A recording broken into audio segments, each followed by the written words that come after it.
Introducing the all-new Italiano range of pizza. Pizza Ultimo. Pizza Hut.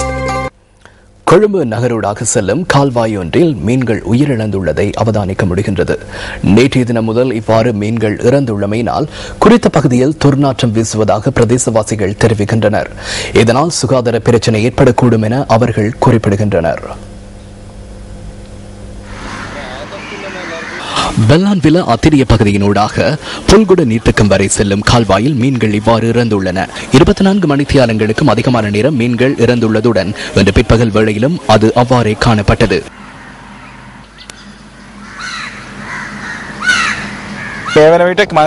இதுவரை எந்த ஒரு நிறுவனமும் உரிய விசாரணைகளை முன்னெடுக்கவில்லை. இந்த மீன்கள் இறக்கின்றமைக்கான காரணம் நீரில் உள்ள ஆக்சிஜன் குறைகின்றமையா அல்லது ரசாயன திரவங்கள் கலக்கின்றமையா என ஆராய வேண்டும். இந்த மீன்களை உட்கொள்கின்ற மக்களுக்கோ அல்லது வேறு உயிரினங்களுக்கோ ஏதேனும் ஆபத்துக்கள் ஏற்படக்கூடும்.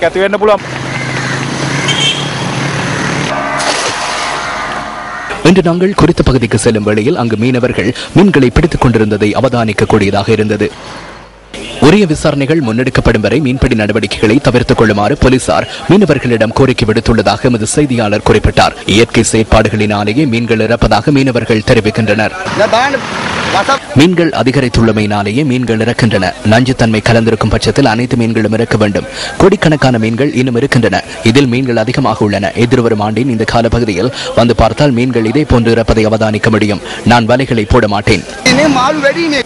எனினும் மீன்கள் இறப்பதற்கான வேறு காரணங்கள் இருப்பதாக பிரதேச மக்கள் குறிப்பிடுகின்றனர். 2-3 ஆடை தொழிற்சாலைகள் இருக்கின்றன. டெனிம் ஆடைகளுக்கு சேர்கின்ற ரசாயன பொருட்கள் இதில் கலந்துள்ளன. மீன்களும் அதன் குஞ்சுகளும் திடீரென இறக்கின்றன. கொழும்பு நகரை அண்மித்து ஊடறுத்து செல்கின்ற இந்த கால்வாயில் மீன்கள் இறக்கின்றமை குறித்து உரிய விசாரணைகள் முன்னெடுக்கப்பட வேண்டும் என சூழலியலாளர்கள் தெரிவிக்கின்றனர். கால்வாயில் உள்ள ஏனைய உயிரினங்கள் இறக்கும் பட்சத்தில் இந்த நிலைமை பாரதூரமானதாகும் எனவும் அவர்கள் குறிப்பிடுகின்றனர். இந்த விடயம் குறித்து நாரா நிறுவனத்திடம் நாம் வினவினோம். பரிசோதனைகளை மேற்கொள்வதற்காக தமது அதிகாரிகள் அந்த பகுதிக்கு சென்றுள்ளதாக அதன் தலைவர் குறிப்பிட்டார். அவர்களது ஆய்வுகளின் பின்னர் மீன்கள் இறப்பதற்கான காரணத்தை உறுதி செய்ய முடியும் எனவும் அவர் கூறினார்.